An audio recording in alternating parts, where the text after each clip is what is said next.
Keluarga-keluarga yang memerlukan bantuan dalam penjagaan anak atau warga emas bakal mendapat lebih banyak akses kepada sokongan. Kementerian Tenaga Manusia MOM akan membenarkan syarikat-syarikat yang menyediakan khidmat isi rumah sambilan agar turut menawarkan tugasan sedemikian. Ini di bawah program Rintis 2 tahun yang bermula esok dengan 25 syarikat sudah pun terlibat sejauh ini. Di bawah program itu, pihak syarikat boleh menggajikan pekerja hijrahan untuk melakukan tugas sedemikian.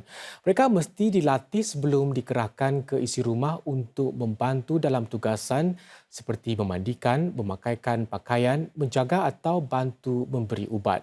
MOM menyatakan syarikat-syarikat mesti ada langkah-langkah keselamatan termasuk menilai keperluan isi rumah serta mendedahkan sepenuhnya pengalaman dan kelayakan pekerja.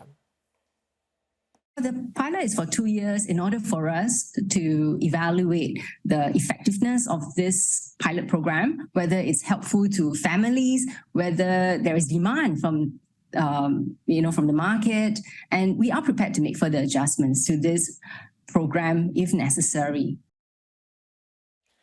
Lagi 4,000 sukarelawan diperlukan untuk mendampingi keluarga-keluarga di bawah program Comlink. Ini sedang pemerintah meningkatkan sokongan bagi golongan memerlukan. Kementerian Pembangunan Sosial dan Keluarga MSF menyasar untuk menambah jumlah sukarelawan sedia ada sebanyak 5 kali ganda.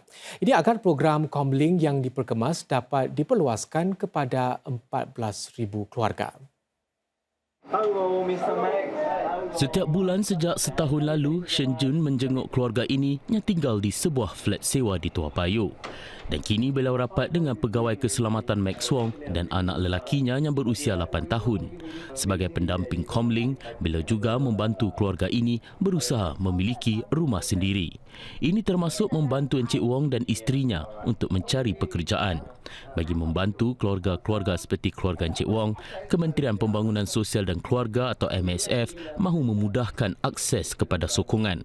Para pendamping kini boleh merangkumkan semua program yang paling sesuai untuk keluarga-keluarga tersebut dan membantu mereka untuk membuat permohonan. I think the befriender will increase the responsibility. So because they will be the main contact point between the family and the SSO. So I think maybe we can have more trainings and support from the Comlink and the SSO so that we can serve the family better. Walaupun para pendamping perlu melakukan lebih banyak kajian bagi memahami skim-skim sedia ada, mereka tidak harus melakukannya secara sendirian. For Shen Jun as a befriender, right, he comes in with his expertise and his life experiences. So he is a constant face that is around the family that would be able to establish that connection. While as for me, I support Shen Jun in terms of helping the family with referrals to social service agencies and help agencies. Namun bukan mudah untuk memikat para sukarelawan. Buat masa ini, MSF mempunyai sekitar 760 pendamping yang berkhidmat kepada sekitar 3,500 keluarga. Golongan belia perempuan kurang bernasib baik bakal berpeluang mencuba pekerjaan dalam sektor berbeza-beza. Diberi nama She Sneak Peek. Program selama setahun itu membolehkan sekitar 250 pelajar perempuan menyertai penempatan kerja yang singkat di agensi pemerintah maupun sektor privat. Program yang dianjurkan Badan Bebas She itu bakal dilancarkan bulan depan. Mengumumkannya di acara Hari Wanita Antarabangsa, Menteri Ehwal Dalam Negeri K. Shanmugam menarik perhatian bangunan wanita di Singapura sudah jauh tetapi sikap pilih kasih dan stereotip masih ada. Encik Shanmugam menambah sektor privat ada peranan besar untuk memupuk perubahan minda dan sikap yang betul terhadap wanita. So we have made good strides, but it remains a work in progress.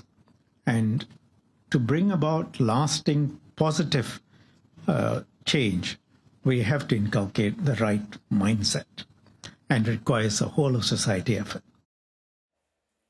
2 plot tanah kediaman akan dijual di bawah program penjualan tanah pemerintah pada separuh pertama tahun 2023.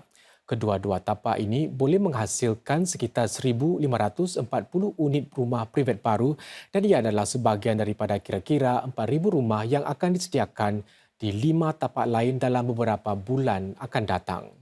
Plot tanah di Jalan Tembusu yang terletak berhampiran stesen MRT Tanjung Katong yang bakal dibuka ini dijangka menghasilkan kira-kira 840 unit rumah privat.